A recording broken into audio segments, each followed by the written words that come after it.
নমস্কার, সময় কলকাতায় সবাইকে স্বাগত। এই মুহূর্তে টলি হলি বলি নিয়ে সঙ্গে রয়েছে আমি পায়ের চোখ রাখবো বিস্তারিত খবরে। ফের বিপাকে Telugu superstar Allu Arjun. Pushpa 2 the rule ছবির প্রিমিয়ার চলাকালীন পদপিষ্টের ঘটনার নাম জড়িয়েছিল তারকার। এবার আল্লু সহ মোট 22 জনের নামে চার্জশিট জমা করল পুলিশ। আল্লুকে ঘিরে দর্শকদের উত্তেজনার কোনো কমতি নেই, সেই উত্তেজনারই মাসুল গুনতে হচ্ছে অভিনেতাকে। প্রসঙ্গত 2024 সালের 4 ডিসেম্বর হায়দ্রাবাদের সন্ধ্যা থিয়েটার আল্লু অর্জুন অভিনীত পুষ্পা 2 এর প্রিমিয়ারে পদপিষ্ট হয়ে মারা যান বছর 35-এর এক মহিলা এবং গুরুতরভাবে আহত হন তার নাবালক শিশু। 1 বছরেরও অধিক সময় পরে সেই ঘটনায় চার্জশিট এবার পেশ করা হয়েছে। নামাপল্লী আদালতে নবম অতিরিক্ত মুখ্য বিচার বিভাগীয় ম্যাজিস্ট্রেটের সামনে ওই ঘটনার চার্জশিট জমা দেওয়া হয়।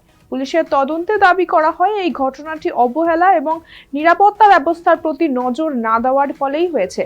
আল্লু অর্জুন আসছেন জেনেও পরিমিত নিরাপত্তার ব্যবস্থা না করায় সন্ধ্যা থিয়েটারের ম্যানেজমেন্ট এবং কর্ণধারের নামও চার্জশিটে অভিযুক্ত তালিকায় রাখা হয়েছে। পুলিশের চার্জশিটে যে 22 জনের নাম রয়েছে তার মধ্যে রয়েছেন আল্লুর ব্যক্তিগত ম্যানেজার, তার স্টাফ এবং 8 জন ব্যক্তিগত বাউন্সার।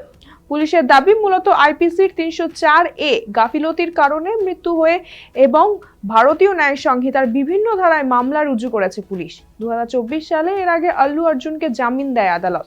এই চার্জশিটের ফলে সেই মামলা এবার গতি পাবেই বলে মনে করেছে ক্ষতিগ্রস্ত পরিবার।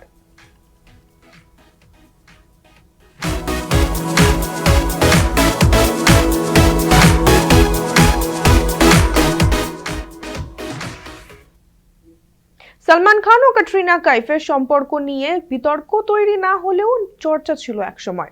সম্পর্কের ইতি হয়েছে বহু আগেই। সম্পর্ক শেষ হলেও বন্ধুত্ব ও সৌজন্যমূলক সম্পর্ক আজও বজায় রয়েছে। আর তার প্রমাণ মিলল শনিবার সালমানের জন্মদিনে আরও একবার। প্রাক্তন সালমানকে জন্মদিনের শুভেচ্ছা জানাতে ভুললেন না ক্যাটরিনা। ইনস্টাগ্রামে একটি পোস্টের মাধ্যমে সালমানকে শুভেচ্ছা জানান ক্যাট। তিনি লেখেন, টাইগার টাইগার টাইগার, শুভ 60তম জন্মদিন। তবে ক্যাট ছাড়াও এদিন সালমানকে শুভেচ্ছায় ভরিয়েছেন বলিউডের বহু তারকা। এছাড়াও এদিন সালমানকে জন্মদিনের বিশেষ শুভেচ্ছা জানিয়েছেন ভাগ্যশ্রী, রিতেশ দেশমুখ, সুনীল শেট্টি প্রমুখ।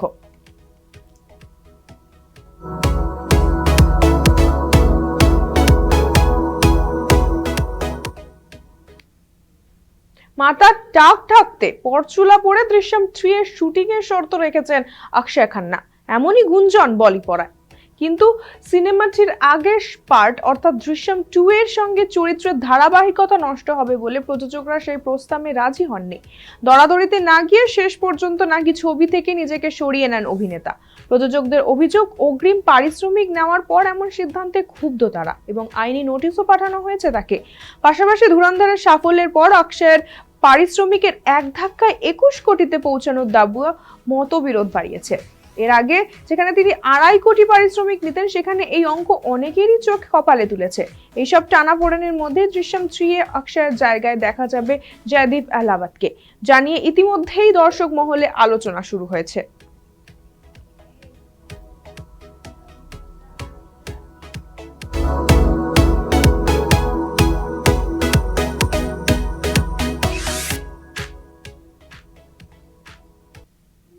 সাম্প্রতিক সময়ে পান মশার বিজ্ঞাপন করে সালমান খান, অক্ষয় কুমার, অজয় দেবগনের মতো তারকাকে বিতর্কে জড়াতে হয়েছে, পড়তে হয়েছে আইনি গেরোতেও। কিন্তু 9 দশকের আরেক জনপ্রিয় অভিনেতা তার সাক্ষাৎকারে জানিয়ে দিলেন, তিনি তামাকের বিজ্ঞাপন করার অফার ফিরিয়ে দিয়েছিলেন। 40 কোটি টোপ দিয়েও তাকে হ্যাঁ করানো যায়নি। কোনো টাকার বিনিময়ে নীতির সঙ্গে আপোষ করতে রাজি নন সুনীল শেট্টি। আরো জানান, তিনি এমন কিছুই করবেন না যাতে তাদের সন্তানের মাথা নিচু হয়।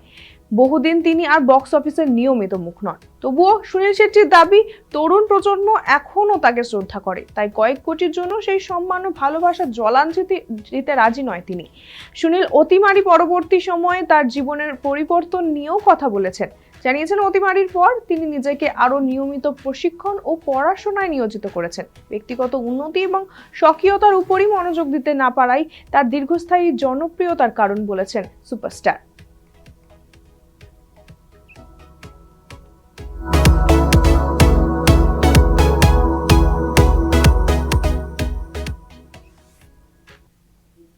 কলকাতা কমিক্স কার্নিভাল দ্বিতীয় 6 বছরের কলকাতার নতুন সংযোজন হিসেবে নিজেকে প্রতিষ্ঠা করে ফেলেছে।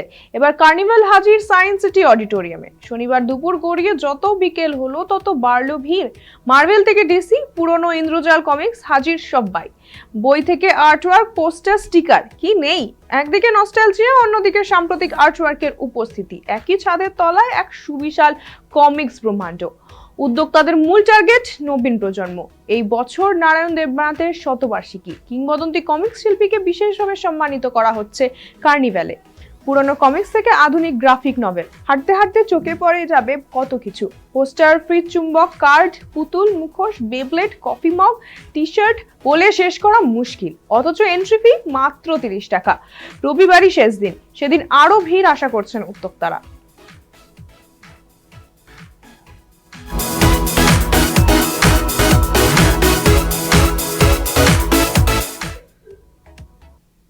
বাংলাদেশের সাম্প্রতিক রাজনৈতিক পরিস্থিতি বদলের আবহে সংস্কৃতির ওপর পড়েছে একের পর এক আঘাত। ছায়ানট ভেঙে চুরমার শুরু করে বাদ্যযন্ত্র পোড়ানো হয়েছে। সবচেয়ে চাঞ্চল্যকর ঘটনা জেমসের কনসার্টে কট্টরপন্থীদের হামলা, যার জেরে মাঝপথে মঞ্চ ছাড়তে বাধ্য হন এই জনপ্রিয় শিল্পী। দুই বাংলার শিল্পী মহলে এই ঘটনা গভীর উদ্বেগের জন্ম দিয়েছে। দেবজ্যোতি মিশ্রর মতে, বাংলাদেশে এখন যে পরিস্থিতি দাঁড়িয়েছে সেখানে জেমসের মতো শিল্পীকে যেরকম ভাবে হেনস্থা করা হয়েছে তাতে তিনি স্তম্ভিত। অনিন্দ্য চট্টোপাধ্যায়ের মতে, জেমসের মতো একজন সর্বজন গ্রাহ্য শিল্পীকে কোনো অনুষ্ঠানে যদি শুধুমাত্র গান গাওয়া নিয়ে এহেন অনভিপ্রেত ঘটনার সম্মুখীন হতে হয় তাহলে সেই অন্যায় শিল্পীদের মনেও আঘাত করে। শুধু বাংলাদেশ নয়, ভারতেও কৈলাসকের লগ্নজিতা চক্রবর্তী, মধুমন্তী মুখোপাধ্যায় কনসার্টে অশান্তির নজির সামনে এনেছে। শিল্পীদের বক্তব্য, আনন্দ দিতে আসা শিল্পীরাই আজ সবচেয়ে সহজ টার্গেট। প্রশ্ন উঠছে, কনসার্টে বিশৃঙ্খলা আর শিল্পী হেনস্থা কি সত্যিই নতুন সামাজিক ট্রেন্ড হয়ে দাঁড়িয়েছে?